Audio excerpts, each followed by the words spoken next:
my dear students, welcome to Vedantu CBSE Telugu 9th and 10 guys. ఎలా ఉన్నారు అందరూ? And welcome to the channel. So students, ఈ video మీ అందరికీ తెలిసినట్టుగానే CBSE students అందరి కోసం 9th and 10th చదువుతున్న ఏపీ తెలంగాణ స్టేట్స్ లో ఉన్న ఆల్ సిబిఎస్ఈ స్టూడెంట్స్ కోసం మన వేదాంతు కొత్తగా స్టార్ట్ చేసిన ఈ ఛానల్లో ఇంకా నుంచి రెగ్యులర్ గా సెషన్స్ వస్తాయి. దీనిలో ఏమేమి సెషన్స్ మీరు ఎక్స్పెక్ట్ చేయొచ్చు అని అంటే all one shots. At the same time ఎలాగైతే మన కొత్త సిలబస్ చేంజ్ అయిందో దానికి తగ్గట్టుగా వన్ షాట్స్ వస్తాయి. దానికి సంబంధించిన బోల్డ్ అండ్ ఇంపార్టెంట్ అప్డేట్స్ తో పాటు మీకు కావాల్సిన important questions and materials, NCERT solutions, and దాంతో పాటు ఎగ్జామ్ కి ముందర revision session and marathon. So many things are happening going to happen in this channel. So మీరు వేటిని మిస్ అవ్వద్దు. అండ్ మీరు ఫస్ట్ టైం ఈ ఛానల్ ని చూస్తున్నట్లయితే వెంటనే మన ఛానల్ ని సబ్స్క్రైబ్ చేయండి అండ్ ఈ వీడియోని లైక్ చేయండి. మీ సిబిఎస్ఈ ఫ్రెండ్స్ అంటే మీ క్లాస్మేట్స్ కానీ మీ నైబర్హుడ్ లో ఎవరైనా ఫ్రెండ్స్ ఎవరైనా ఉంటే వాళ్ళకి ఈ వీడియో ఖచ్చితంగా పనికొస్తుందిరా, ఈ ఛానల్ వాళ్ళకి చాలా హెల్ప్ చేస్తుందిరా అని మీరు అనుకుంటారు కదా, వాళ్ళందరికీ షేర్ చేసేయండి. Okay, and coming to this video, మనకి క్లాస్ 9th సిలబస్ చేంజ్ అయిందని తెలుసు కదా. మొత్తం చేంజ్ అవడం మొత్తం టెక్స్ట్ బుక్ మారిపోయింది, చాప్టర్ నేమ్లు మారిపోయినాయి అండ్ చాలా కొత్తగా ఉంది. ఇంత ముందు మీరు చూసిన సీనియర్స్ టెక్స్ట్ బుక్స్ లేకపోతే మీ సీనియర్స్ సూపర్ సీనియర్స్ అడగండి, అన్న మాది ఇది కొత్త చాప్టర్ కొత్త టెక్స్ట్ బుక్, దీని మీద ఫీడ్బ్యాక్ ఏంటని వాళ్ళు అసలు అది ఇంద్ర ఇది టెక్స్ట్ బుక్ లేకపోతే న్యూస్ పేపర్ అన్నట్టుగా ఉంటది.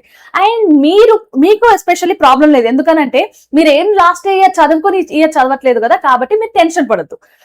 హ్యాపీగా ఈ ఛానల్ సబ్స్క్రైబ్ చేసి రెగ్యులర్ గా వచ్చే వన్ షాట్స్ అన్నిటిని ప్రిపేర్ అవుతూ ఫాలో అవుతూ మీరు మీ ప్రిపరేషన్ ని హ్యాపీగా కంటిన్యూ చేయొచ్చు. But dedication is important. Okay, సరే ఈ రోజు వీడియోకి వస్తే మనం entering the world of secondary science అనే చాప్టర్ వన్ షాట్ డిస్కస్ చేస్తున్నాం. So it is more like introducing you what is going to happen, what is going to learn in this full text book అనేది నీకు full ఒక చిన్న idea ఇస్తాడు. మనము ఏ approach తో మనం ఈ సైన్స్ ని చూడాలి, ఎట్లా మనం నేర్చుకోవాలి, అండ్ మోర్ ఓవర్ ఏమేం థియరీని మనం యూజ్ చేసాం అని ఒక చిన్న ఐడియాని ఇస్తాడు. అఫ్ కోర్స్ ఇది తెలుసుకోవడం కూడా చాలా ఇంపార్టెంట్. ఫర్ ఎగ్జాంపుల్, నేను ఏదైనా గేమ్ నేర్చుకుంటున్నా, గేమ్ ఆడాలనుకుంటున్నప్పుడు ఆ గేమ్ రూల్స్ ని what exactly is that game అని తెలుసుకోవడం చాలా ఇంపార్టెంటా. సో అలాంటి చాప్టరే ఈ చాప్టర్. నువ్వు ఒక టెక్స్ట్ బుక్, ఒక సబ్జెక్ట్ తీసుకున్నావు, ఆ సబ్జెక్ట్ టెక్స్ట్ బుక్ కొనుక్కున్నావు.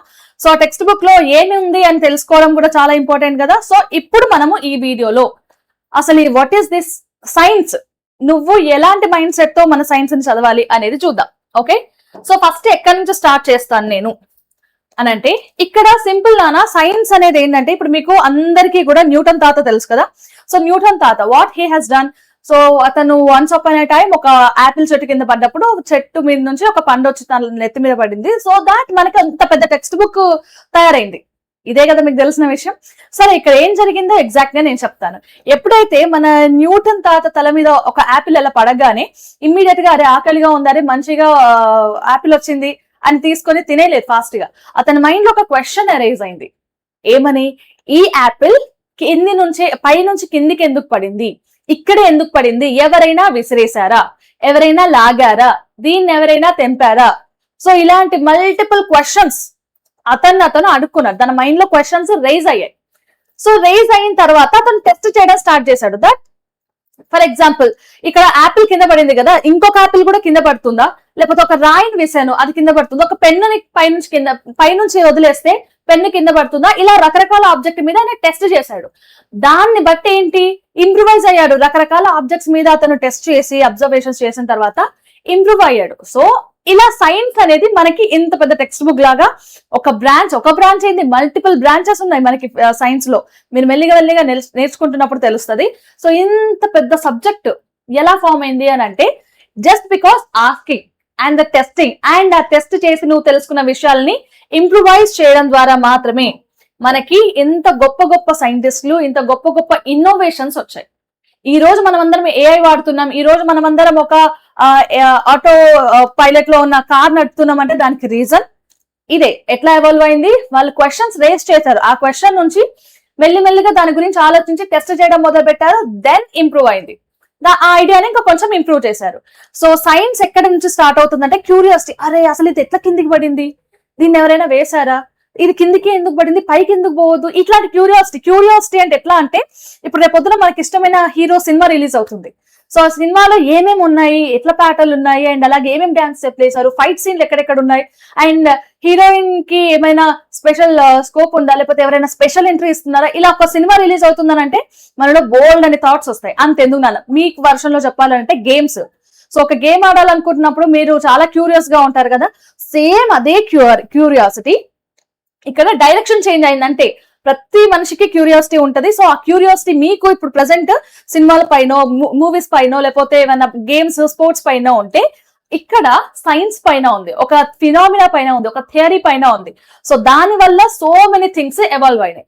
అండ్ ఒక క్యూరియాసిటీతో చిన్న అబ్జర్వేషన్ స్టార్ట్ అయింది దట్ నేను ఒక వస్తువు, నేను ఇది ఒక ఎగ్జాంపుల్ తీసుకొని చెప్తున్నా, ఒక వస్తువుని నేను కిందికి వదిలేస్తే పైనుంచి కిందికి వదిలేస్తే కింద పడుతుందా, ఒకవేళ నేను పైకి ఎగిరేసినా అది కిందనే పడిందా అని నువ్వు డిఫరెంట్ ఆబ్జెక్ట్స్ మీద ఎక్స్పెరిమెంట్ చేసావు. ఒకసారి రాయిని ఎగిరేసావు, ఒకసారి పెన్నుని ఎగిరేసావు, ఒకసారి బుక్ని ఎగిరేసావు, ఒకసారి ఏదైనా ఫ్రూట్ని ఎగిరేసావు.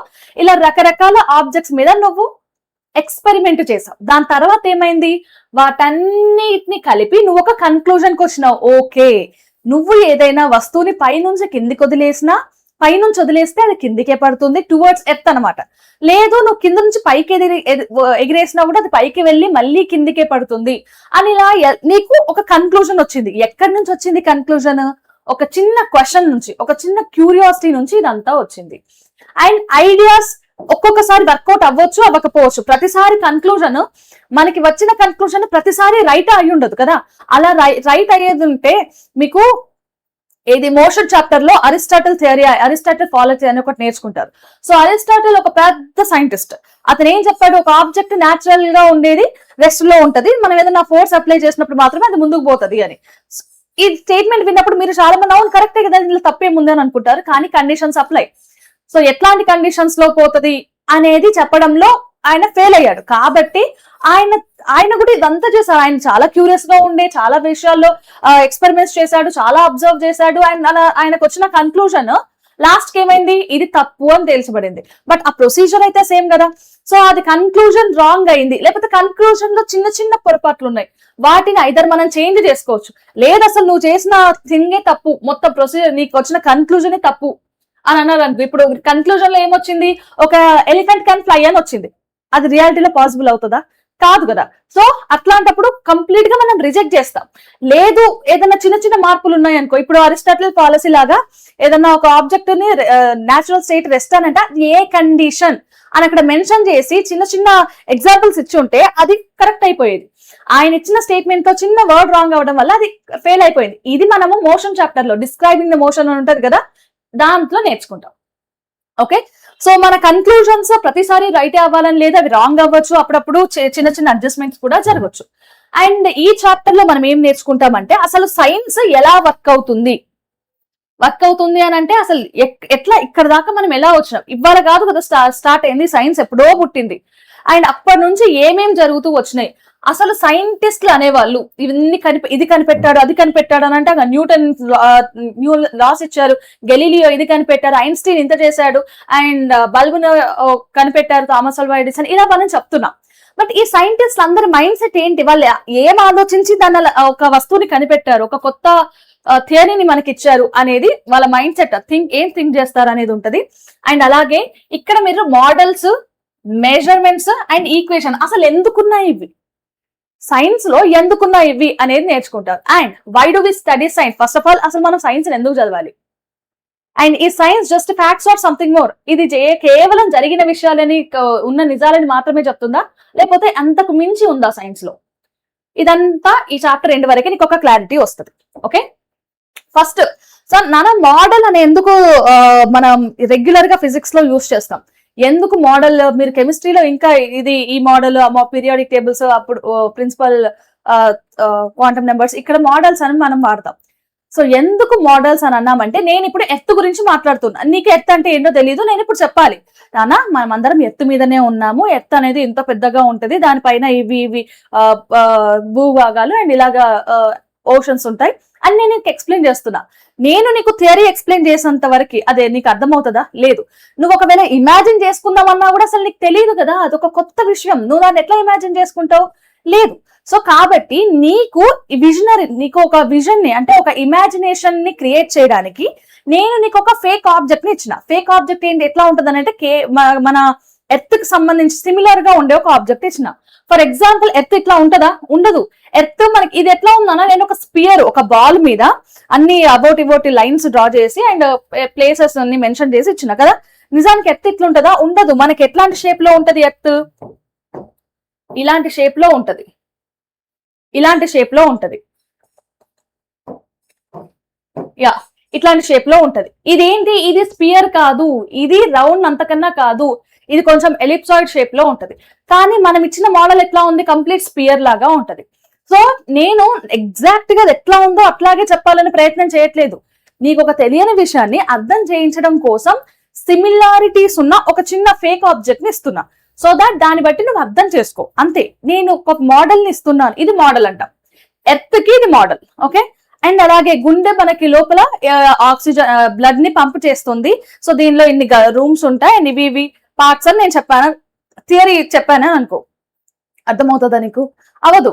మన హార్ట్ అంటే ఏమనుకుంటారు? ఈ మధ్య మనం ఇన్స్టాగ్రామ్ లో చూస్తున్నాం కదా, ఇది ఇది ఇది ఇట్లాంటి హార్ట్స్ అని అనుకుంటారు. అది కాదు. హార్ట్ అంటే యాక్చువల్ గా ఇలా ఉంటది. ఇది కూడా యాక్చువల్ గా కాదు. ఇక్కడ నేను ఏం చెప్తున్నానంటే, మోర్ ఓవర్ నువ్వు ఇక్కడ ఏం చూడొచ్చు? షేప్ చూడొచ్చు అండ్ ఏమేమి ఉన్నాయో బేసిక్ పార్ట్స్ మాత్రమే చూడొచ్చు. అంతేగాని హార్ట్ లో ఇంతకు మించిన ఇంకా రకరకాల సెల్స్ ఉంటాయి. వాటన్నిటిని నేను చెప్పట్లేదు. నేనేమి ఇస్తున్నాను, as it is exact heart ఇట్లుంటది అని చెప్పట్లే. హార్ట్ ఈ రకమైన షేప్ లో ఉంటది. సో దీన్ని ఒక ఎగ్జాంపుల్, ఒక మోడల్ లాగా తీసుకో అని చెప్తున్నా. అంతేగాని మోడల్స్ అనేవి కేవలం మీకు ఈజీగా అర్థం అవ్వడానికి మాత్రమే. ఎగ్జాక్ట్ గా ఉన్న ఆబ్జెక్ట్ ని లేకపోతే ఎగ్జాక్ట్ గా ఉన్న ఫినామినాని తీసుకొచ్చి ఇవ్వడం మోడల్లో వీలవ్వదు. మోడల్లో మనకి ఏం కావాలో అవి మాత్రమే ఫోకస్ చేస్తాం. మనం ప్రయారిటీ ఇవ్వని ఆబ్జెక్ట్స్ విషయాలన్నిటినీ మనం నెగ్లెక్ట్ చేస్తున్నాం. అంతేగాని వాటి గురించి తెలియకనో లేకపోతే వాటి గురించి తప్పించేయడం ప్రయత్నం కాదు. బట్ ఓన్లీ మీకు అర్థమయ్యేటట్టుగా ఏమేం మాత్రమే ఇంపార్టెంటో అది చెప్తాను. నేను ఇప్పుడు హార్ట్ గురించి చెప్తున్నప్పుడు హార్ట్ ఫంక్షనింగ్ గురించి చెప్తే సరిపోతుంది కదా. సో ఇది బ్లడ్ ని పంప్ చేస్తుంది, ఎలా పంప్ చేస్తుంది అని చిన్న ప్రాసెస్ చెప్తే సరిపోతుంది. అంతేగాని ఇప్పుడు మీ లెవెల్ కి యాజ్ అ 9th క్లాస్ లో ఉన్నాం, నేను ఇప్పుడు MBBS స్టూడెంట్ లాగా దాన్ని కోసి ఇవి పార్ట్స్ ఉంటాయి, ఇవి సెల్స్ ఉంటాయి అని చెప్తే అది మీనింగ్ డజంట్ మేక్ సెన్స్ చేయదు కదా. కాబట్టి మనం ఏజ్ వైజ్ గా మన ఎబిలిటీ వైజ్ గా మనం థింగ్స్ నేర్చుకోవడానికి మీకు ఇచ్చే ఒక చిన్న మోడల్స్. సో ఇప్పుడు మోడల్ ఆఫ్ ఆటమ్ అని అన్నారు. ఆటమ్ అంటే ఏంటి?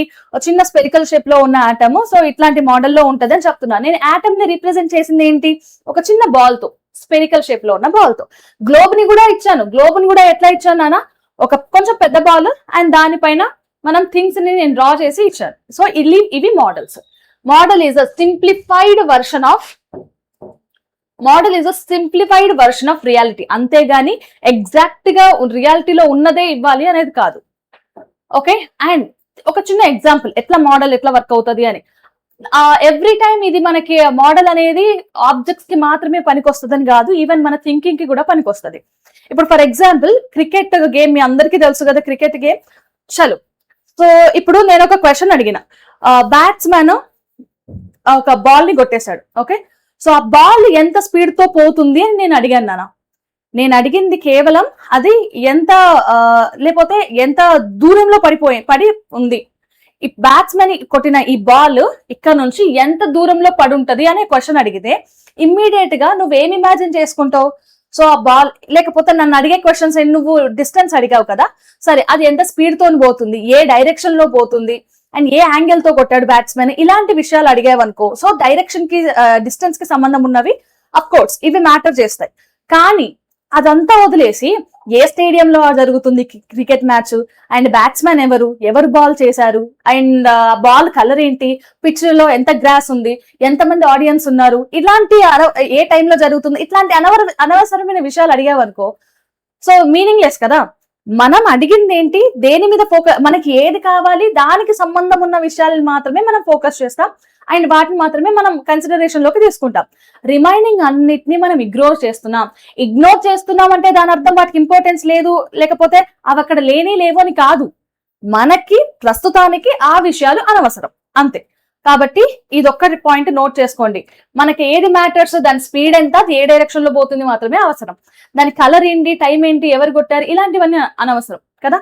సో అది కూడా మోడల్ కూడా ఇలాగే పనిచేస్తుంది. మరి ఎందుకు మనం ఇగ్నోర్ చేయాలి, ఎందుకు ఈ విషయాలన్నిటిని ఇగ్నోర్ చేయాలి? బికాస్ మనకి నువ్వు ఏ విషయం పైన అయితే ఫోకస్ చేస్తున్నావో దానికి సంబంధించిన విషయాలు మాత్రమే తెలుసుకోవడం అవి మ్యాండేటరీ. ఓకే, సో ఇప్పుడు బాల్ డైరెక్ట్ డిస్టెన్స్ ఎంత డిస్టెన్స్ లో పోయి పడింది అని తెలుసుకోవడానికి బాల్ కలర్ కి సంబంధం లేదు. సో డిపెండెన్సీ లేదు, దే ఆర్ ఇండిపెండెంట్. అది రెడ్ కలర్ బాల్ అయినా, బ్లూ కలర్ బాల్ అయినా, గ్రీన్ కలర్ బాల్ అయినా సేమ్ డిస్టెన్స్ లో పోయి పడుతుంది. కాబట్టి డిపెండెన్సీ లేని విషయాల్ని ఇండిపెండెంట్ గా అంటే ఇప్పుడు నేను డిస్టెన్స్ గురించి అడిగానంటే స్పీడ్ అవసరం, డైరెక్షన్ అవసరం, దాని గురించి అడుగు, ఫైన్. కాకపోతే అనవసర విషయాలు ఇవన్నీ. అంటే ప్రతిసారి నేను ఈ రిమైనింగ్ విషయాలు అనవసరం అని అనట్లేదు, నేను అడిగిన క్వశ్చన్ కి అవన్నీ అనవసరం. ఓకే, ఫర్ ఎగ్జాంపుల్ ఒక ఆబ్జెక్ట్ పడుతుంది, కింద పడుతుంది, ఫ్రీ ఫాల్ మోషన్ అని అనుకోండి, లేకపోతే ఫాలింగ్ ఆబ్జెక్ట్ అని అనుకోండి, దానిపైన ఎయిర్ రెసిస్టెన్స్ ఎంత ఉంది అని తెలుసుకోవడం ఇట్ ఈస్ నాట్ ఇంపార్టెంట్ కదా. అలాగే హార్ట్ ఉంది, హార్ట్ గురించి ఇప్పుడు మీరు ఏం చదువుకుంటారు, దాని ఫంక్షనింగ్ ఏంటి, అది ఏమేమి పనులు చేస్తుంది, ఎందుకు ఇంపార్టెంట్ అని చదువుకుంటారు. బట్ దాంట్లో ఇండివిజువల్ సెల్స్ ఏమున్నాయి, ఎన్ని ఉన్నాయి, అవేం చేస్తాయి, ఇదంతా మనకు అనవసరం. కాబట్టి మనం ఒక హోల్ పిక్చర్ చూస్తున్నప్పుడు అందులో మనకు అవసరమైన పార్ట్ మాత్రమే మనం కలర్ లో ఉంచుకొని మిగిలిన పార్ట్ అంతా బ్లర్ లో ఉంచుతున్నాం అనమాట. అది విషయం, మోడల్ చేసే విషయం. Okay, next science has its own language. ఇది ఇంకొక విషయం నానా, దట్ నువ్వు ఏదన్నా మీ అందరికి అఫ్ కోర్స్ చాలా మా తెలుగు స్టేట్స్ లో ఉన్న వాళ్ళందరికీ కూడా Hindi, English, all the remaining south languages ఇట్లా వస్తుంటాయి. మీరు మీ మదర్ టంగ్ ని బట్టి ఇండియాలో ఉన్నంత వరకు మీరు మేనేజ్ చేసుకోగలరు, ఫైన్. ఎవరితోనైనా ఎక్కడికైనా వెళ్ళగలరు, ఎవరితోనైనా మాట్లాడగలరు, ఫైన్. అదే మీరు జపాన్కి వెళ్ళారు, లేదంటే కొరియాకి వెళ్ళారు, అప్పుడు ఏం చేస్తారు నాన్న? మీకు ఆ భాష రాదు కదా, అప్పుడు వాళ్ళకి మీ భాష రాదు, మీరు ఎట్లా కమ్యూనికేట్ చేస్తారు? మీకు ఎక్కడికి వెళ్ళాలో తెలీదు, ఏం తినాలో తెలీదు, అసలు ఈవెన్ రెస్టారెంట్కి వెళ్ళినా కూడా నాకు ఇది తీసుకురా అని చెప్పడానికి మీకు ఆ భాష రాదు కదా. సో అప్పుడు ఎట్లా కమ్యూనికేషన్ చాలా ఇబ్బంది అవుతుంది కదా. సరే, నువ్వు ఒక కంట్రీలో ఉండి ఇంకొక కంట్రీకి వెళ్తేనే అలా ఇబ్బంది అని అనుకుంటే, ఈ కంప్లీట్ గా ఎత్తుపైన ఎన్ని కంట్రీస్ ఉన్నాయి? సో వాళ్ళందరూ కూడా ఏదో ఒక కామన్ విషయం ఉండాలి కదా ఎక్స్ప్రెస్ చేయడానికి, లాంగ్వేజ్ ఎక్స్ప్రెస్ చేయడానికి. సరే, అదంతా లాంగ్వేజ్ విషయం అని అనుకుంటే, ఇక్కడ మనకేమవుతుంది, సైన్స్ గురించి మాట్లాడుతున్నాం. సైన్స్ ఎక్కడైనా సైన్సే. ఇప్పుడు ఫ్రీ ఫాల్ మోషన్ ఉంది, అది ఇండియాలో అయినా ఫ్రీ ఫాల్ మోషన్, యుఎస్ లో అయినా ఫ్రీ ఫాల్ మోషన్, ఎక్కడైనా అది అంతే ఉంటది. కానీ దాన్ని ఎక్స్ప్రెస్ చేసే లాంగ్వేజ్ అనేది ఒకటే ఉండాలి. ఫిజిక్స్ అనేది ఒక ఎమోషన్ అయితే దాన్ని ఎక్స్ప్రెస్ చేసే లాంగ్వేజ్ మ్యాథమెటిక్స్. ఫర్ ఎగ్జాంపుల్, నేను ఇప్పుడు చెప్పిన దట్ ఫోర్స్, మీరు క్లాస్ 9 లో ఏం నేర్చుకున్నారు? సరే, force is directly proportional to acceleration అని అన్నాను. ఓకే, మీకు of course force and acceleration రెండు కొత్త విషయాలే, బట్ వీటి గురించి మనం మెల్లిగా రిమైనింగ్ వచ్చే క్లాసెస్ లో నేర్చుకుందాం. Okay, so force is directly proportional to acceleration. నేను ఇప్పుడు దీన్ని రాయాలి అంటే చాలా పెద్ద సెంటెన్స్ అవుతుంది కదా, కానీ ఇప్పుడు నా ఎమోషన్ లేకపోతే నాకున్న ఒక థాట్ ని నేను సింపుల్ గా ఎలా చెప్పినా, ఇట్లా సింపుల్ గా చెప్పేయచ్చు కదా, రైట్. ముక్కు ఎక్కడుంది అని అంటే ఇదంతా తిరిగి రావడం బదులు ఇక్కడ ఉంది అని చెప్పడం ఈజీ కదా. సో అదే మ్యాథమెటిక్స్ చేస్తుంది. ఫిజిక్స్ కానీ లేకపోతే సైన్స్ ఏదైనా దాన్ని ఈజీగా మనకి రిప్రజెంట్ చేయడానికి మనం యూజ్ చేసే లాంగ్వేజే సింబల్స్ అనొచ్చు, లేకపోతే ఈక్వేషన్స్ అనొచ్చు, ఆర్ ఎల్స్ లెటర్స్ అనొచ్చు. ఇప్పుడు ఫోర్స్ అని మొత్తం రాయలేదు, ఎఫ్ అని సింపుల్ గా లెటర్ రాసిన. సో ఎఫ్ అంటే ఎక్కడైనా ఫోర్సే, రైట్. ఇప్పుడు మనకి ఒక థింగ్ ఉంటది దట్ మీరు ఆల్రెడీ లైట్ చాప్టర్ లో నేర్చుకున్నారు, that speed of light is 3 × 10⁸ మీటర్/సెకండ్ అని అంది. మ్యామ్, మీరు మాట్లాడేది స్పీడ్ గురించి కదా, మరి ఎందుకు స్పీడ్ ని సి అనే లెటర్ తో ఇండికేట్ చేశారు? సో స్పీడ్ ని లాటిన్ లో వేరే నేమ్ తో ఇండికేట్ వేరే పేరు ఉంటుంది దానికి. సో దాన్ని ఆ వర్డ్ తో స్టార్ట్ అవుతుంది కాబట్టి తో చెప్పేసాం. ఇప్పుడు వాళ్ళకి అక్కడ లెటర్ తో స్టార్ట్ అయింది కాబట్టి సి పెట్టారు. మనం స్పీడ్ అంటున్నాం కదా, ఎస్ తో ఇండికేట్ చేద్దామా? లేదు. ఫిజిక్స్ లో కాన్స్టెంట్స్ అన్ని కూడా సమ్ సర్టెన్ లెటర్స్ తోనే ఇండికేట్ చేస్తాం. అది యూనివర్స్ మొత్తం అదే ఫాలో అవుతుంది. కాబట్టి నువ్వు ఫిజిక్స్ అనే కాదు, సైన్స్ ని ఎక్స్ప్రెస్ చేయాలి అని అంటే the good language is mathematics. Okay, so the role of mathematics అదే చెప్తున్నాను. సో నువ్వు క్యాలిక్యులేషన్స్ చేయాలన్నా, నువ్వు ఇంకా ఏదన్నా ఒక ఈక్వేషన్ ని, ఒక రిలేషన్షిప్ ని బిల్డ్ చేయాలన్నా, లేకపోతే ఎక్స్ప్రెస్ చేయాలన్నా ఏం జరుగుతుంది ఇక్కడ? మ్యాథమెటిక్స్ రిలేషన్స్, మ్యాథమెటిక్స్ సింబల్స్ మనం యూస్ చేస్తాం. ఫిజిక్స్ లో మీరు క్లాస్ 10 లో ఈ ఫార్ములాస్ నేర్చుకుంటారు. B is equals to U plus AT అని. దాని అర్థం ఏంటి? F is equals to M into A అని. దాని అర్థం ఏంటి? F అనేది ఫోర్స్, M అంటే మాస్, A అంటే యాక్సలరేషన్. ఫోర్స్ అనేది ప్రోడక్ట్ మాస్ టైమ్స్ యాక్సలరేషన్ కి ఈక్వల్ గా ఉంటది. సో నేను దీన్ని చాలా ఎలాబరేట్ చేసి చెప్పొచ్చు, కానీ దాని అంతటిని సింప్లిఫైడ్ వర్షన్ లో ఎక్స్ప్రెస్ చేయాలి అని అంటే ఇలా రాస్తాం. ఓకే, సో V అంటే ఫైనల్ వెలాసిటీ, U అంటే initial velocity, A acceleration, T time. So final వెలాసిటీని ఫైండ్ అవుట్ చేయాలని అంటే ఇనిషియల్ వెలాసిటీకి యాక్సలరేషన్ అంటే టైం ని, ఆ ప్రోడక్ట్ ని నేను యాడ్ చేస్తే నాకు ఫైనల్ వెలాసిటీ వస్తుంది. సో దీన్ని నేను ఇంత పెద్ద ఎక్స్ప్రెస్ ఒక ప్యాసేజ్ లాగా రాయ బదులు చిన్నగా ఎక్స్ప్రెస్ చేశాం మనం. సో ఇది మ్యాథమెటిక్స్ రోల్. అండ్ ఇంకొక విషయం నేను ఇందాక చెప్పిన కదా, ఒక చిన్న స్టోరీ, ఒక ఫన్నీ స్టోరీ, ఒక చిన్న స్టోరీ. దట్ ఒక ఏరోప్లేన్ ఉంది. సో ఏరోప్లేన్ నడవాలంటే దానికి ఫ్యూయల్ కావాలి. సో ఫ్యూయల్ జనరల్ గా ఏరోప్లేన్ నడవడానికి ఫ్యూయల్ కావాలి అని అంటే, సో దానికి ఎంత 20 to 300 లీటర్స్ లేకపోతే కేజీస్ ఆఫ్ ఫ్యూయల్ కావాలి. ఓకే, ఇది పైలట్ చెప్పిన విషయం. కానీ క్రూ ఉంటారు కదా, క్రూ అంటే ఆ నింపే వాళ్ళు, ఈ రిమైనింగ్ వాళ్ళందరినీ మనం క్రూ అంటాం. సో ఈ స్టాఫ్ కి కానీ క్రూ కి కానీ ఏంటంటే కేజీల విషయం లెక్క తెలియదు వాళ్ళకి. సో ఇన్ని కేజీస్ పర్ లీటర్, ఇన్ని కేజీస్ పర్ లీటర్ అని వాళ్ళు మెజర్ చేస్తారు. కానీ వాళ్ళు కేజీలలో మెజర్ చేయకుండా పౌండ్స్ లలో మెజర్ చేశారు. పౌండ్స్ లలో మెజర్ చేశారు అంటే కేజీలని పౌండ్స్ లోకి కన్వర్ట్ చేసుకొని దాన్ని నింపారు. ఇన్ని పౌండ్స్ పర్ లీటర్ అని నింపారు.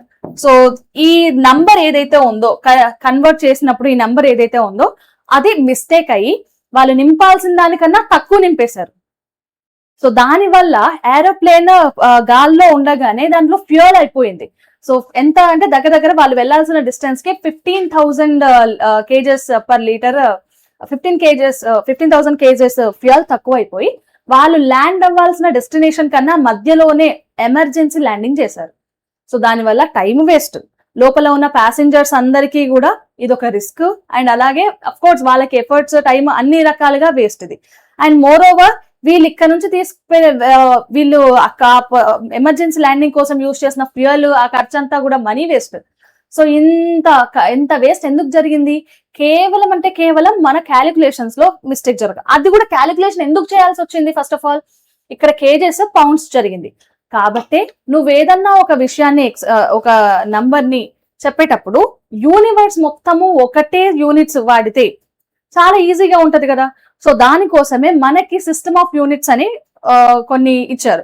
సో ఆ సిస్టమ్ ఆఫ్ యూనిట్స్ లో అది CGS యూనిట్ అంటాము, లేకపోతే FPS unit and SI unit, MKS unit, ఇలా రకరకాల సిస్టమ్స్ ఇచ్చారు. ఈ సిస్టమ్ లో ఇప్పుడు నువ్వు ఏదన్నా ఒక విషయం చెప్పావంటే ఏ సిస్టమ్ లో చెప్తున్నావు? SI unit. ఇప్పుడు ఇంకొక ఏదన్నా సెంటీమీటర్స్ అని అన్నాను, ఇది ఏ యూనిట్ కిందకి వస్తుంది? CGS కిందకి వస్తుంది. సో అలాగే నువ్వు ఎక్కడైనా యూనివర్స్ మొత్తంలో వాడే యూనిట్ ఏంటి, సిస్టమ్ ఆఫ్ యూనిట్ ఏంటి అని అంటే SI యూనిట్. నువ్వేది చెప్పాలనుకున్నా SI యూనిట్స్ లోనే చెప్పాలి, అండ్ ఏది కావాలనుకున్నా కూడా SI యూనిట్స్ లోనే కన్వర్ట్ చేసుకోవాలి. సో ఇది మన importance of units. So plane used wrong units and ran out of fuel అయిపోవడానికి రీజన్ ఏంటంటే జస్ట్ బికాస్ నువ్వు అండ్ అలాగే క్రూ వాడిన యూనిట్స్ తప్పు. సో ఇలా మనము తప్పు చేయకుండా, అంటే ఎక్కడ మిస్టేక్స్ జరగకుండా, మిస్కమ్యూనికేషన్ అవ్వకుండా ఉండాలంటే మనము ఏం యూజ్ చేయాలి? SI యూనిట్స్ ని యూజ్ చేయాలి. మళ్ళీ what is SI units? SI units లో 7 ఫిజికల్ క్వాంటిటీస్ ఉంటాయి. ఈ 7 ఫండమెంటల్ ఫిజికల్ క్వాంటిటీస్ అంటాం మనం వీటిని. Fundamental physical quantities. సో ఇవి వేటి మీద డిపెండ్ కావు కాబట్టి ఫండమెంటల్ బేస్ అని అంటాం. సో ఈ ఫండమెంటల్ ఫిజికల్ క్వాంటిటీస్ కి SI యూనిట్స్ అండ్ వాటిని రిప్రజెంట్ చేసే సింబల్స్ కూడా ఇచ్చాడు. లెంత్ అనుకో, లెంత్ జనరల్ గా CGS లో మనం ఎట్లా మెజర్ చేస్తాం మీటర్స్, సెంటీమీటర్స్, ఈవెన్ ఇంక్లూడింగ్ మనం కిలోమీటర్స్ అట్లా కూడా మెజర్ చేయొచ్చు. బట్ స్టాండర్డ్ గా మీటర్స్ లో మెజర్ చేస్తాం. మాస్, నువ్వెంత బరువు ఉన్నావో ఎట్లా మెజర్ చేసుకుంటావు? నేను ఇన్ని కిలోస్ ఉన్నా అని అంటావు కదా. సో అదే ఇక్కడ కిలోగ్రామ్. కేజీస్ ఉన్నా అని అంటావు కదా, that is kilogram. And kilogram ని కేజీతో మెన్షన్ చేస్తున్నాం. టైమ్ సెకండ్స్, ఎక్కడైనా సెకండ్స్ ఏ సిస్టమ్ తీసుకున్నా సెకండ్స్ లోనే ఉంటది. ఎలక్ట్రిక్ కరెంట్ దీనికి ఆంపియర్స్ అనేది యూనిట్, కానీ ఆంపియర్ మొత్తం రాసే బదులు ఏ అని రాస్తే సరిపోతుంది. దెన్ టెంపరేచర్ ని మనము సెల్సియస్ లో మెజర్ చేయొచ్చు, కెల్విన్, ఫారెన్హీట్, ఇలా రకరకాల స్కేల్స్ లో మెజర్ చేసినప్పటికీ కూడా అబ్సల్యూట్ టెంపరేచర్ అంటే అది SI యూనిట్ లో మనం కెల్విన్ స్కేల్ తో మెజర్ చేసిన టెంపరేచర్ ని తీసుకుంటాం. కాబట్టి దీన్ని క్యాపిటల్ K తో మెన్షన్ చేస్తున్నా మనం అడ్రస్ చేస్తాం. అమౌంట్ ఆఫ్ సబ్స్టెన్స్, వీటన్నిటి గురించి మనము చాలా డీటెయిల్డ్ గా ఫర్దర్ కమింగ్ క్లాసెస్ లో నేర్చుకున్నాము. ఓకే, బట్ ఇప్పుడు వాట్ ఈస్ వాట్ అని ఒక ఓవరాల్ ఐడియా వస్తే చాలు మీ చాప్టర్ గురించి. అయ్యో నాకు ఈ చాప్టర్ అర్థం కాలేదే, ఏమేమో ఉన్నాయో, కొత్త కొత్త విషయాలని నేను చెప్తున్నారు, ఇంత టెన్షన్ పడాల్సిన అవసరం లేదు. ఓవరాల్ గా టెక్స్ట్ బుక్ మొత్తంలో ఒక రౌండ్ వేసిన తర్వాత ఈ చాప్టర్ నీకు డెడ్ ఈజీ అనిపిస్తుంది. జస్ట్ థింగ్స్ కొత్తవి కాబట్టి తెలుసుకొని వదిలే అంతే. దెన్ అమౌంట్ ఆఫ్ సబ్స్టెన్స్, దీన్ని మనం మోల్స్ లో మెజర్ చేస్తాం, MOL అంతే, mole. And luminous intensity it is candela, CD తో మెజర్ చేస్తున్నాం, CD తో మనం అడ్రస్ చేస్తున్నాం. ఇవి ఫిజికల్ క్వాంటిటీస్ అండ్ వాటిని ఎక్స్ప్రెస్ చేయడానికి యూనిట్స్. అండ్ లాస్, మనము ఫిజిక్స్ లో ఓమ్స్ లా అని, లేకపోతే మీరు ఇంకా ఫర్దర్ కమింగ్ థింగ్స్ లో లా ఆఫ్ థర్మోడైనమిక్స్ అని, లేకపోతే law of conservation of mass అని, ఇలా రకరకాల లాస్ మనం నేర్చుకుంటాం. బట్ వాట్ ఎగ్జాక్ట్లీ ఇస్ లా అనేది వేరుగా ఉంటది, ఇంకా థియరీ వేరుగా ఉంటది, అండ్ ప్రెడిక్షన్స్ అని ఉంటాయి. ఇవన్నీ కీవర్డ్స్ నానా. సో వీటిని మనం తెలుసుకొని వాటి ప్రిన్సిపల్స్ అని అంటాము, సో ప్రిన్సిపల్ ఆఫ్ మిక్స్చర్స్ అని అంటాము. సో రకరకాల వర్డ్స్ ని మనం వాడతాం, బట్ వాటన్నిటికీ కూడా తేడాలు ఉన్నాయి. అందుకోసమే ఫస్ట్ చూద్దాం వాట్ ఈస్ లా. లాస్ అంటే ఏంటి? First, a scientific law that describes what happens in nature often in a fixed pattern. So ఇప్పుడు మనకి లా అనేది ఉంది అనుకోండి, ఏం జరుగుతుంది, ఇది ఏం చెప్తుందనంటే రెగ్యులర్ గా మళ్ళీ మళ్ళీ తిరిగి మన నేచర్ లో ఏదైతే జరుగుతుందో దాన్నే చెప్తుంది. ఫర్ ఎగ్జాంపుల్, ఇప్పుడు నేనేం చెప్తున్నాను, సో ఎవ్రీ 15 days కి మనకి అమావాస్య వస్తుంది, అమావాస్య వచ్చిన 15 days కి పౌర్ణమి వస్తుంది, మళ్ళీ పౌర్ణమి వచ్చిన 15 days కి అమావాస్య వస్తుంది. సో ఇట్లా మనకి ఈ సైకిల్ అనేది ఉంది కదా, సో దీన్ని రిప్రజెంట్ చేయడానికి మనం లాని వాడతాం. ఏం జరుగుతుంది నేచర్ లో, ఆల్రెడీ ఏం జరుగుతుంది అని చెప్పేది లా. ఇందాక చెప్పినాం కదా, మనం ఒక విషయాన్ని పైకి, ఒక ఆబ్జెక్ట్ ని పైనుంచి వదిలేస్తే అది ఎగ్జాక్ట్ గా కిందికి పడుతుంది. ఇది సైంటిఫికల్లీ ప్రూవెన్, అండ్ చాలా సార్లు జరిగిన తర్వాత మనము అవును ఇలా జరుగుతుంది నేచర్ లో అని చెప్తున్నాం కదా, that is a law. And theory అంటే ఏంటి? ఇప్పుడు సైంటిఫిక్ థియరీ ఇదేంటంటే, ఇది ఎందుకు ఇలా జరుగుతుంది అంటే why and how something happens based on strong evidence. ఇది ఎందుకు ఇలా జరుగుతుంది అనేది ఏదో టూకీగా చెప్పే విషయం కాదనమాట. మన క్రియేటివిటీని యూజ్ చేసి ఒక విషయం, ఒక లా ఇలా ఉంది, దాంట్లో ఒక స్టేట్మెంట్ ని మనకి పాస్ చేశారు అంటే థియరీ ఏం చెప్తుందనంటే ఇది ఇలా జరుగుతుంది, ఇందుకు జరిగింది అని ఒక ప్రాపర్ రీజన్ ఇస్తుంది. ఫర్ ఎగ్జాంపుల్, ఇప్పుడు అంతెందుకు నాన్న, ఇది ఎత్తు నుంచి ఒక ఆబ్జెక్ట్ కిందికే ఎందుకు పడుతుంది అని అంటే, ఇప్పుడు మనకి ఇందాక లా ఉంది కదా, సో లా ఏం చెప్తుంది అని అంటే, నువ్వు ఎత్తు మీద నుంచి ఏదన్నా వస్తువు కిందికి వదిలేస్తే అది కిందికి పడుతుంది అని చెప్పేది లా. అండ్ థియరీ ఏం చెప్తుంది అంటే అది ఎందుకు కింద పడుతుంది, ఎట్లా కింద పడుతుంది అనేది చెప్తుంది. సో ఫర్ ఎగ్జాంపుల్, ఇప్పుడు ఇది థియరీ ఏం చెప్తుంది, ఇది కిందికి పడుతుంది అని అంటే, ఎర్త్ దాని మీద ఉన్న ప్రతి object, I'm sorry guys, earth దాని మీద ఉన్న ప్రతి ఆబ్జెక్ట్ మీద ఎంతో కొంత ఫోర్స్ ఎగ్జర్ట్ చేస్తుంది అండ్ దాని వైపుకి అట్రాక్ట్ చేసుకుంటది, కాబట్టి ఆ ఫోర్స్ ఆఫ్ అట్రాక్షన్ వల్ల ఇది కిందికి పడుతుంది అని చెప్పేది థియరీ. దానికి కూడా చాలా స్ట్రాంగ్ ఎవిడెన్సెస్ అయితే చూపిస్తుంది. అంతేగాని టూకీగా ఇది ఇట్లా జరిగింది అంతే నమ్మేయాలంతే, అదేదో సీతం వాకిట్లో సినిమాల చెట్లో ఏమో నాకు అన్ని తెలిసిపోతాయి అంతే అంటే జనాలు నమ్మేస్తారు కదా, అలా కాకుండా ఫిజిక్స్ అని కాదు, సైన్స్ లో proper evidence and proper proofs ఉండాలి. దానికోసం నువ్వు యాక్టివిటీస్ చేస్తావా, లేకపోతే ఏమన్నా రియల్ లైఫ్ ఎగ్జాంపుల్స్ చెప్తావా, that is based on situation. కాకపోతే ఖచ్చితంగా ఎవిడెన్స్ ఉండాలి, ప్రూఫ్స్ ఉండాలి. అండ్ కమింగ్ టు ప్రిన్సిపల్ అనేది ఏంటి? నువ్వు లా చూసావు అండ్ అలాగే ఇందాక థియరీ చూసావు. వాట్ ఈస్ ప్రిన్సిపల్స్ అని అంటే జనరల్ రూల్స్ అనమాట. ఇది ఇలాగే చెయ్యాలి అని చెప్పే రూల్స్. మనకి general rule or idea that helps us to understand and apply science in different situations. Principles అని అంటే మనకి కొన్ని సెట్ ఆఫ్ స్టేట్మెంట్స్ ఇస్తారు, రూల్స్ అని అంటాం. ఇది ఇలా చెయ్యాలి, దీని తర్వాతే ఇది చెయ్యాలి, ఇది ఇలా చెయ్యకూడదు అని మనకి కొన్ని ఇన్స్ట్రక్షన్స్ ఇస్తారు కదా, వాటిని ప్రిన్సిపల్స్ అని అంటున్నాం. సో ఈ ఇన్స్ట్రక్షన్స్ వల్ల ఏం జరుగుతుంది, మనం ఏదైనా ఒక దగ్గర సైన్స్ అప్లై చేయాలి, ఒక సిచ్యువేషన్ లో నేను సైన్స్ అప్లై చేయాలంటే, ఓ ఈ ప్రిన్సిపల్ ఇలా చెప్పింది కదా, నేను ఇప్పుడు ఇలా చెయ్యాలి దీనికి అని మనకు ఓవరాల్ ఐడియా వస్తుంది, అవేర్నెస్ వస్తుంది. సో ఈ రూల్స్ అన్నిటిని పాటించడం వల్ల మనము ఆ సైన్స్ ని కరెక్ట్ గా యూటిలైజ్ చేయగలుగుతున్నాము, అప్లై చేయగలుగుతున్నాము. సో ప్రిన్సిపల్స్ ఇవి. ఓకే, అండ్ ఇంకొకటి నాన్న, ఇక్కడ ఓవరాల్ ఐడియా ఇస్తా. సో లా అంటే ఏం జరుగుతుంది అని చెప్పేది. For example Newton's law. Theory అంటే ఇది ఎందుకు జరిగింది, ఇది ఎందుకు జరిగింది, ఇది ఎలా జరిగింది అని చెప్తుంది. అండ్ ప్రిన్సిపల్ అని అంటే ఇది ఇలా జరగాలి అని అంటే నువ్వు ఇది చేయాలి అని చెప్పే జనరల్ రూల్స్. ఓకే, చలో దెన్ ప్రెడిక్షన్స్ ఇన్ సైన్స్. అబ్బా మనం చాలా ప్రెడిక్ట్ చేస్తాం. మనం క్వశ్చన్ పేపర్స్ ని ప్రెడిక్ట్ చేస్తాం, అండ్ లైఫ్ లో నువ్వు 10 ఏళ్ల కింద ఏమవుతావు అనేది ప్రెడిక్ట్ చేస్తావు, అండ్ రేపు పొద్దున ఏం జరుగుతుందో ప్రెడిక్ట్ చేస్తాం. ఇవన్నీ మన లైఫ్ లో చాలా ప్రెడిక్షన్స్ చూస్తాం కదా. సో ఇది ప్రెడిక్షన్ అంటే ఏంటి, రేపు పొద్దున ఇలా జరుగుతుంది అని చెప్పేది ప్రెడిక్షన్, రైట్? సో ప్రెడిక్షన్ ఇప్పుడు ఫర్ ఎగ్జాంపుల్ మనకి ఈవెన్ అఫీషియల్ గా కూడా ఇన్ఫర్మేషన్ వస్తుంది దట్ టుమారో వెదర్ ఇట్లా ఈ కండిషన్ ఉంటది అండ్ మేబీ వర్షం పడే ఛాన్సెస్ ఉన్నాయి, వర్షం పడొచ్చు. ప్రెడిక్షన్ ఎప్పుడు కూడా పడొచ్చు అని మాత్రమే చెప్తుంది, అంటే అవ్వచ్చు అవ్వకపోవచ్చు. కాబట్టి ఇలా పడే ఛాన్సెస్ ఉన్నాయి అండ్ గొడుగు పట్టుకెళ్ళండి. లేకపోతే ఏదైనా క్రికెట్ మ్యాచ్ మన ఇంట్లో ఏదైనా అందరం కలిసి ఒక మ్యాచ్ గేమ్ చూస్తున్నట్లయితే అరే వీళ్ళు ఈ టీం విన్ అవుతుంది, ఈ టీం ఖచ్చితంగా ఓడిపోతుంది అని మనం ప్రెడిక్ట్ చేస్తాం, రైట్? సో ఇవన్నీ ప్రెడిక్షన్స్ అన్ని కూడా ఏమవుతుంది అని అంటే అవి కరెక్ట్ అన్నిసార్లు రైటే అవ్వాలన్న రూల్ లేదు. అండ్ అలాగే ప్రెడిక్ట్ చేసేటప్పుడు కొన్ని టర్మ్స్ చాలా ఇంపార్టెంట్.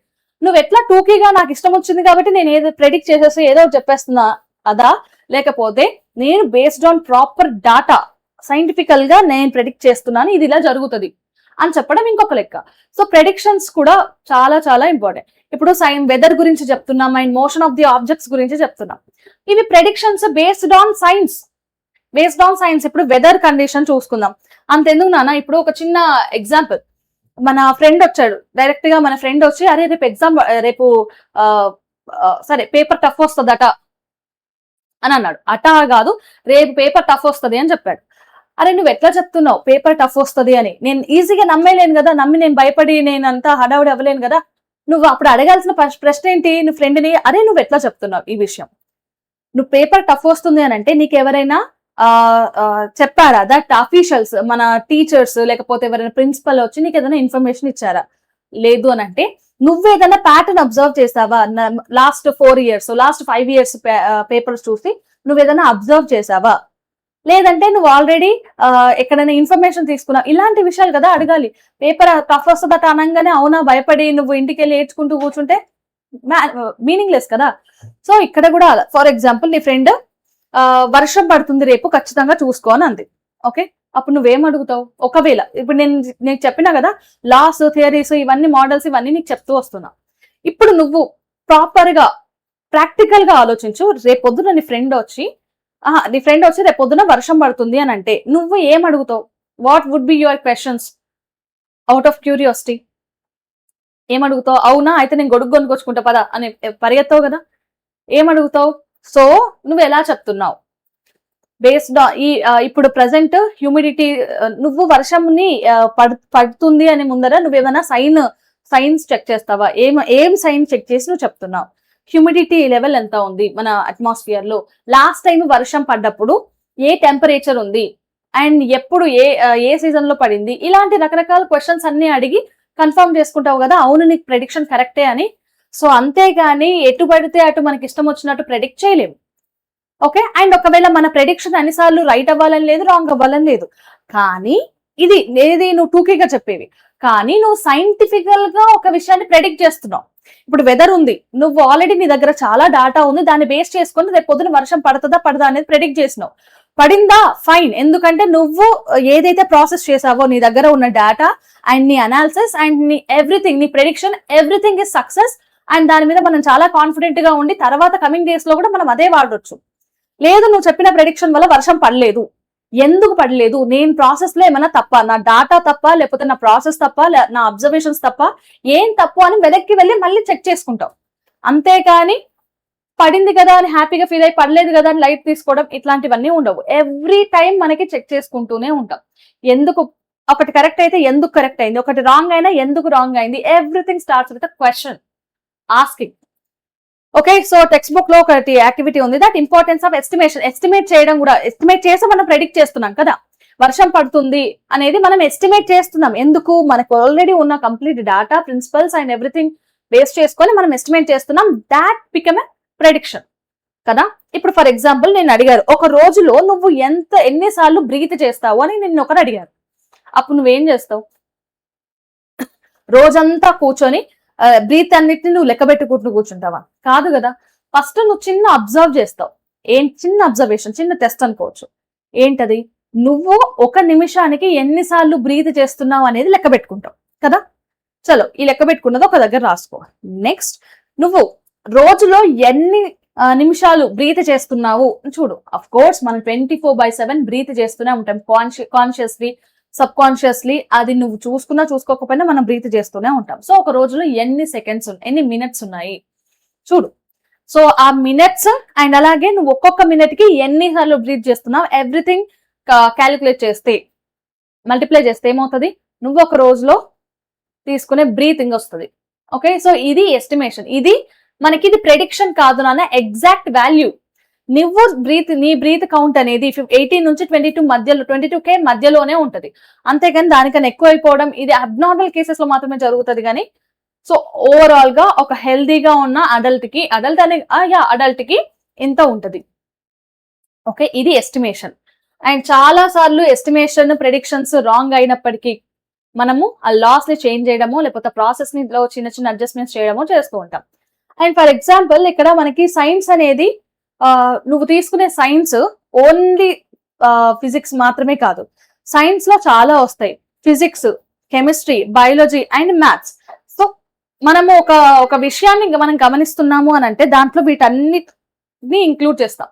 ఫిజిక్స్ విషయానికి వస్తే పార్టికల్స్ అని, కెమిస్ట్రీ విషయంలో మెటీరియల్స్ అండ్ బయాలజీ విషయానికి వస్తే మాస్క్ ఎట్లా పనిచేస్తుంది అని అంటే ఏం చెప్తాను? పార్టికల్స్, చిన్న చిన్న పార్టికల్స్ అవి దాటి రాకుండా చేస్తుంది అని చెప్తాం. అండ్ కెమిస్ట్రీ ఏం చెప్తుంది? సో నువ్వు యూజ్ చేసిన మెటీరియల్ వల్ల అది అబ్జర్వ్ చేయకుండా అది ఆపేస్తుంది, రెసిస్ట్ చేస్తుంది అని చెప్తాం. బయాలజీ ఏం చెప్తుంది? అది వైరసెస్ గురించి చెప్తుంది. అండ్ అలాగే మ్యాథ్స్ ఏంటి? నువ్వు తీసుకున్న మాస్క్ ఎంత ఎఫిషియెంట్ గా పనిచేస్తుంది, వైరస్ మొత్తాన్ని, బయట ఉన్న గాలి మొత్తాన్ని నీ ముక్కు దగ్గర దాకా రాకుండా చేస్తుందా, లేకపోతే ఎంతో కొంత వచ్చిన ఒక 100 పార్టికల్స్ వస్తే దాంట్లో నుంచి ఒక 20 or 10 మాత్రమే వస్తున్నాయా, ఎఫిషియన్సీ చెక్ చేస్తుంది. సో ఒక విషయం జరుగుతుంది అని అంటే మనం హోల్ థింగ్ అన్ని రకాలుగా మనం దాన్ని అబ్జర్వ్ చేస్తాము. సో ఇక్కడ ఒక క్వశ్చన్ ఉంది నాన్న, థింక్ ఆఫ్ ప్రెడిక్షన్. ఒక ప్రెడిక్షన్ గురించి ఆలోచించండి. ఎలాంటి ప్రెడిక్షన్? యువర్ ఫ్యామిలీ మొత్తం ఎవరైనా ఒక ప్రెడిక్షన్ చేశారు, అది ఏదైనా కావచ్చు. ఫర్ ఎగ్జాంపుల్ క్రికెట్ మ్యాచ్ అయింది. Was it based on evidence? అది ఎవిడెన్స్ బేస్ చేసుకొని చేసిందా, లేకపోతే reasoning or solely guess work, only ఒక గెస్ చేశాడా? How can scientific thinking improve such predictions? ఒకవేళ నువ్వు ఈ గెస్ చేస్తుంటే అది ఎట్లా చేసినామో, అండ్ ప్రెడిక్షన్స్, ఈ సైంటిఫిక్ థింకింగ్ అనేది ఎట్లా పనిచేస్తుంది అని అడుగుతున్నాడు. సరే, ఇప్పుడు క్రికెట్ గేమే ఉంది. ఓకే, క్రికెట్ ఏమంటున్నారు మనము? టీమ్ ఏ, టీమ్ బి ఉంది. Okay, team A and team B. Team B, 2 teams ఉన్నాయి. 2 టీములలో కూడా same equal number of members ఉన్నారు. ఒకసారి ఫస్ట్ హాఫ్ లో టీమ్ ఏ బ్యాట్ చేసింది, సెకండ్ హాఫ్ లో టీమ్ బి బ్యాట్ చేసింది. బట్ స్టార్టింగ్ నుంచి చూస్తున్నా నువ్వు చెప్పేసావు that undoubtedly team A win అవుతుంది అని చెప్పావు. అప్పుడు ఏమనుకోవచ్చు? సరే, నీ ఫేవరెట్, ఇది 2 కేసెస్ ఉండొచ్చు. ఒకటి, నీ ఫేవరెట్ ప్లేయర్స్ టీమ్ ఏలో ఉన్నారు, లేకపోతే టీమ్ ఏనే నీ ఫేవరెట్ ప్లేయర్ టీమ్ కాబట్టి నువ్వు ఆటోమేటిక్ గా నువ్వు గెలవాలని కోరుకుంటున్నావు కాబట్టి అదే గెలుస్తుంది అని మేనిఫెస్ట్ చేసేస్తున్నావు. This is a prediction, completely guess work. There is no data అవసరం లేదు మనకి దీనికి, అండ్ సైంటిఫిక్ థింగ్స్ అవసరం లేదు. కానీ ఇప్పుడు నువ్వు అడగాల్సిన పని ఏంటి? నువ్వు చెక్ చేయాల్సిన విషయాలు ఏంటి? లేకపోతే నీ ఫ్రెండ్ ఎవడో చెప్పాడు దట్ ఏనే విన్ అవుతుంది అని. సో అప్పుడు నువ్వేం చెప్తావు? అరే, నువ్వు ఎలా గెస్ చేస్తున్నావు, ఎలా ప్రెడిక్ట్ చేస్తున్నావు? నువ్వు ఐదర్ నువ్వు ఈ టీమ్ లో ఉన్న ప్లేయర్స్ ఎవరెవరు ఉన్నారో చూసావా, వాళ్ళ పర్ఫార్మెన్స్ పాస్ట్ 10 లేకపోతే పాస్ట్ 5 మ్యాచెస్ లో ఎలా ఉందో చూసావా, లేకపోతే ఈ టీమ్ ఇంతకు ముందు ఏ మ్యాచ్ అయినా ఆడిందా, ఆ మ్యాచ్ లో వాళ్ళ స్కోర్స్ ఏంటి, వాళ్ళ పర్ఫార్మెన్స్ ఏంటి, అండ్ ఇలాంటి విషయాలన్నీ గ్యాదర్ చేసి నువ్వు చెప్తుంటే then that is a estimation that most probably team B కన్నా టీమ్ ఏ స్ట్రాంగ్ గా ఉంది, వాళ్ళు చాలా స్మార్ట్ గా ఆడుతున్నారు, విన్ అవుతున్నారని మనం ప్రూఫ్ తో చెప్పొచ్చు. దట్ మనకున్న డాటాతో మనం ఎస్టిమేట్ చేసి ప్రెడిక్ట్ చేయొచ్చు, అంతేగాని టూకీగా ప్రెడిక్ట్ చేయలేము. సో ఇక్కడ నువ్వు అడగాల్సిన క్వశ్చన్స్ ఏంటి? By evidence, past performance data. So ఎట్లాంటి డాటా? పిచ్ కండిషన్స్ ఏంటి అంటే వెదర్ ఎట్లా ఉంది, పిచ్ ఎట్లా ఉంది, బాగుందా, లేకపోతే ఏదన్నా ఫౌల్ జరుగుతుందా, అండ్ వెదర్ ఎట్లా ఉంది. ప్లేయర్ స్టాటిస్టిక్స్ ఏంటి, ప్లేయర్ ఇంతకుముందు ఎన్ని మ్యాచ్లు ఆడాడు, ఆడిన వాటిలలో ఎన్నిట్లో గెలిచాడు, ఓడిపోయాడు, ఎన్ని 6 కొట్టాడు, ఇలాంటివంతా డాటా నువ్వు గ్యాదర్ చేసి చెప్తున్నావా అని ఇట్లాంటి క్వశ్చన్స్ అడిగితే that is a scientific thinking. ఇప్పుడు అదే సైంటిస్టులు ఎట్లా కనుక్కున్నారు అని అంటే ఇవన్నీ పాసిబిలిటీస్ ఆలోచించి అవన్నీ కనుక్కున్నారు. సరే, ఇంకొకటి, describe one situation where an approximate answer is good enough and where would you need very exact value. So ఒక సిచ్యువేషన్ ఇవ్వండి సో దాట్ నీకు అక్కడ నుంచి ఒక ఎగ్జాక్ట్ వాల్యూ కావాలి. అలాంటి సిచ్యువేషన్ ఏదైనా ఉందా? సరే, ఇందాక నేను చెప్పాను దట్ మనకి ఎయిర్ కాదు, మన వాక్యూమ్ లో లైట్ 3 × 10⁸ మీటర్/సెకండ్ స్పీడ్ తో పోతుంది అని చెప్పాను. ఇట్ ఈస్ అ ఫిజిక్స్ లో ఇది కాన్స్టాంట్ వాల్యూ. అది కాన్స్టాంట్ వాల్యూ కాబట్టి యాజ్ ఇట్ ఈస్ అంతే స్పీడ్ తో పోతుందా అని అడిగితే నో. దీనికి చాలా దగ్గరగా ఎంత మనకి ఎన్ని డిజిట్స్ ఉంటాయినా 3 × 10⁸ మీటర్/సెకండ్ అని అంటే కిలోమీటర్స్ లో రాస్తే ఇది ఒక 5 digit value. 5 10⁻³ 5 and 6 digit value. 6 digit వాల్యూలో లాస్ట్ 2-3 డిజిట్స్ చేంజ్ అయినా కూడా నాకు ఎగ్జాక్ట్ వాల్యూ రాదు. మరి నేనేం చేస్తున్నాను? అప్రాక్సిమేట్లీ చెప్తున్నాను కదా. ఇలా అప్రాక్సిమేట్ వాల్యూ కాకుండా ఎగ్జాక్ట్ గా ఎంత అంటే ప్రాపర్ ఎగ్జాక్ట్ వాల్యూ వచ్చే సిచ్యువేషన్ ఏంటి? మనం బయట బార్గెనింగ్ చేస్తాం కదా, ఏదైనా వెజిటేబుల్ వెండర్స్ లేకపోతే ఏదైనా షాప్కి వెళ్ళినప్పుడు బట్టలు కొనడమో ఇట్లాంటి సిచ్యువేషన్స్ లో మనం ఎగ్జాక్ట్ గా పే చేసి వస్తాం కదా.